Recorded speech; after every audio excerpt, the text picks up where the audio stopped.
Welcome to the next lecture in Unit 5. It says, in the end, it all balances out. And it says it's all about quality of life and finding a happy place between work and friends and family. And so when we're looking at this, what we are doing is distinguishing between skeletal and balanced chemical equations, applying the law of conservation of mass to equations, and predict the amount of products preceded in a chemical reaction. So when we're looking at this, what we should already know coming into this is that chemical equations are used to describe what happens during a chemical change. In a chemical change, atoms rearrange to form new substances, and chemical equations use chemical symbols to indicate atoms.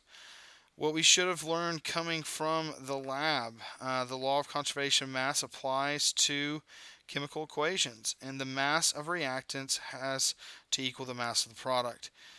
The mass of each atom is the same before and after a chemical reaction. So whatever is on this side, the mass of it has to be the same on the other side. It all has to balance out. So the law of conservation of mass, the big part of it is this right here. What you start with is what you finish with. Same mass that you start with, same mass that you finish with. The definition we probably have all heard is matter cannot be created or destroyed, but can change from one form to another. Um, all your work is invalid when working with an unbalanced equation. And so, because our work is invalid with an unbalanced chemical equation, we want to balance the equations out. Now, law of conservation of mass. When we're looking at these two water bottles right here, those two water bottles has a defined set of mass. Placing the water in the freezer changes the physical state of the water. So this is the same as that. We change the state though. It's now a solid. The water expands, but the mass remains the same.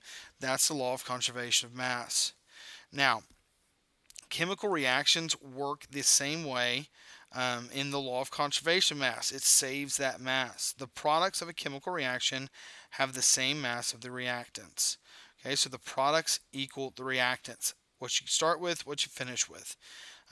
It can be difficult to measure mass if objects change phase. Meaning, if we measure out a gas, what we're going to see is that it's really hard to contain a gas and measure the mass of a gas. But the mass of the gas released is going to help us add to the same amount. Now, skeletal equations do not conform to the law of conservation of mass. Skeletal equations do have the correct products and reactants. When we're looking at this equation down here, correct products, reactants, all the same. But what we're missing in this is we have 6 carbons here. Over here we only have 1 carbon. And so the mass doesn't equal up. So our first example, it says define the law of conservation of mass and use the terms products and reactants. So the law of conservation of mass states that the mass of the products will equal the mass of the reactants. Looking at our next example, it says a student performs an experiment in which copper iodide is the only product.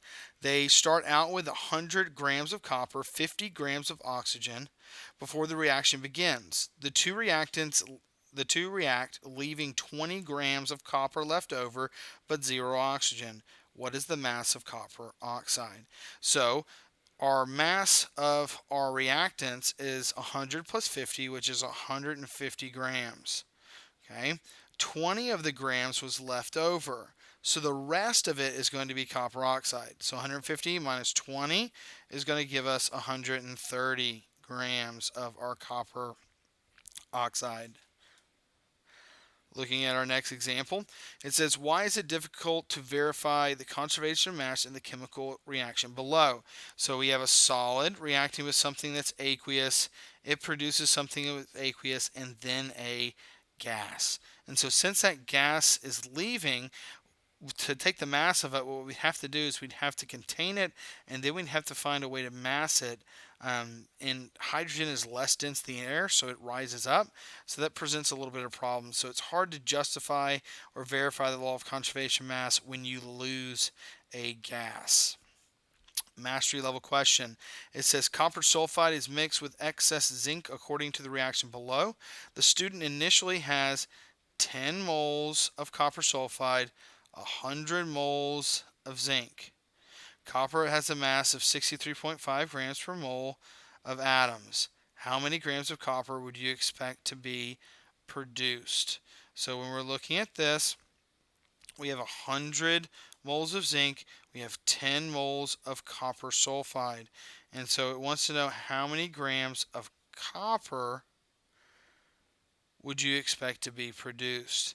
So when we're looking at this is a very tough question here. When we're looking at it, we see what we have to work with is we have to work with a balanced chemical equation. And so when we're looking at this, we look at it 10, and we have our, essentially what we have is when we're looking at it, we have to balance it out, and we put a 2 here, so we have zinc as 2 on each side, and then what we'd have to do is put a 2 here. So when we're looking at this, we're looking at copper sulfide, and we're looking at our copper, and it's a 1-to-2 ratio. So essentially what we do is we'd expect about half the number of moles of copper than what we had over here. So what we would get is we would get about 5 moles of copper, and if 1 mole has 63.5 grams, all we do is we take that, we multiply it by 63.5 grams, and that will give us the mass of copper which we should have. Now, coefficients. What I just did in that reaction is I added some coefficients. Coefficients are the numbers in front of a chemical symbol. Now, these numbers tell you how many of each molecule are necessary for the reaction to occur. Okay, we have to have the same number, so the number of atoms on each side.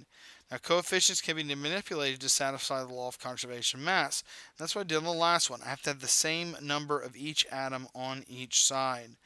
So, subscripts. Now, subscripts are the numbers after the chemical symbols. And we can see here, coefficients are in front, subscripts are after the chemical symbols.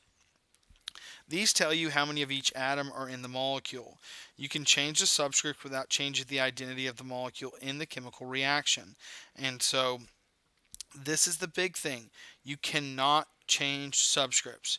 You can change coefficients, but you cannot change subscripts. That's the big deal. You cannot change subscripts. So, balancing chemical equations, coefficients only can change. You can only change the coefficients, and subscripts can never change. Changing the subscript changes the molecule, and that's a big deal. If we think about this, H2O and H2O2 in your hair. So H2O is water, H2O2 is hydrogen peroxide. So changing the subscript changes the molecule. There's a big difference between water and hydrogen peroxide.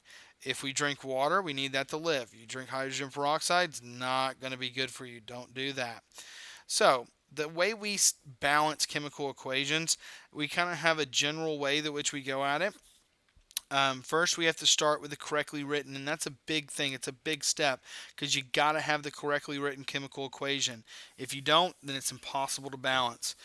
We balance the metal atoms, then we balance the polyatomic ions, we balance the nonmetals, hydrogen, and our oxygen. So, MENO, M, metals, ions, nonmetals, hydrogens, oxygens. And this is a general form. The one thing you want to get to is just where you're balancing everything out. So, steps in action. We start with the correctly written chemical equation, which is right here. And then our second step is we balance the metal atoms.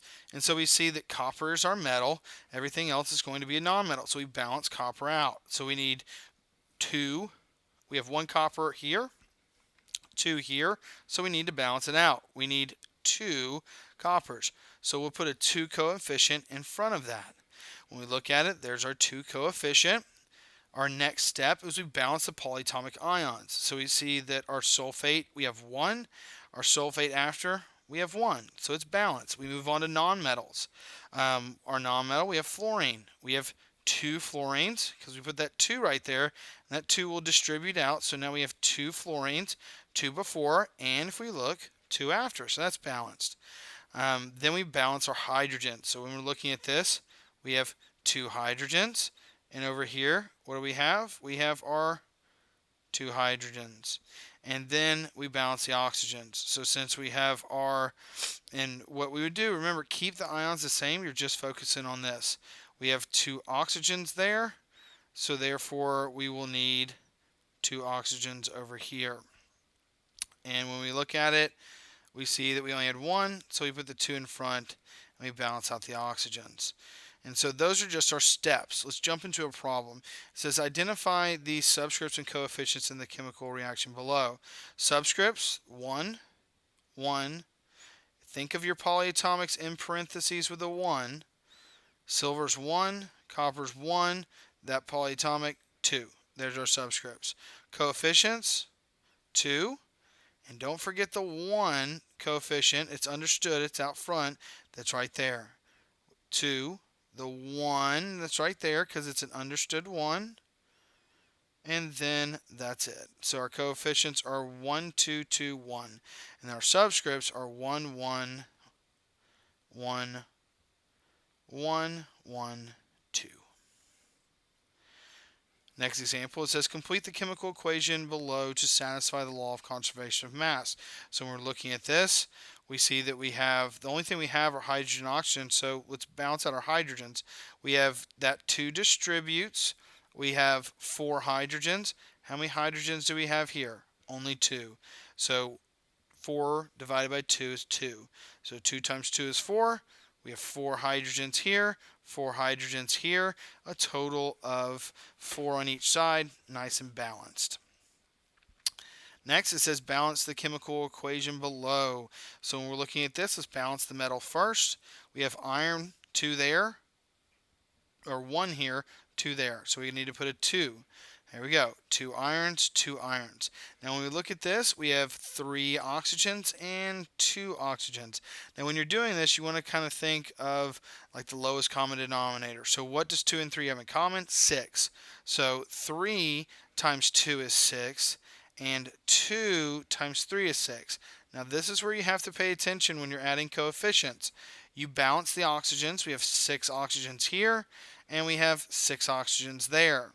But we changed our irons. How many irons we have? 4 now. So what we have to do is we have to come back, and instead of a 2 there, we need a 4. And our mastery level question, it says write and balance the chemical equation below. We have copper plus silver nitrate produces our silver plus copper nitrate. So what we get, copper is Cu plus silver nitrate. So silver is AgNO3. Silver is plus 1. Nitrate is a polyatomic. It's minus 1. Crisscross, and we get AgNO3.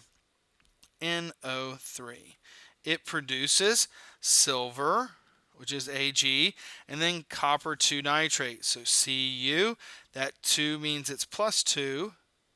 And then our nitrate is NO3 minus 1. Crisscross. Let's make this a little bit smaller.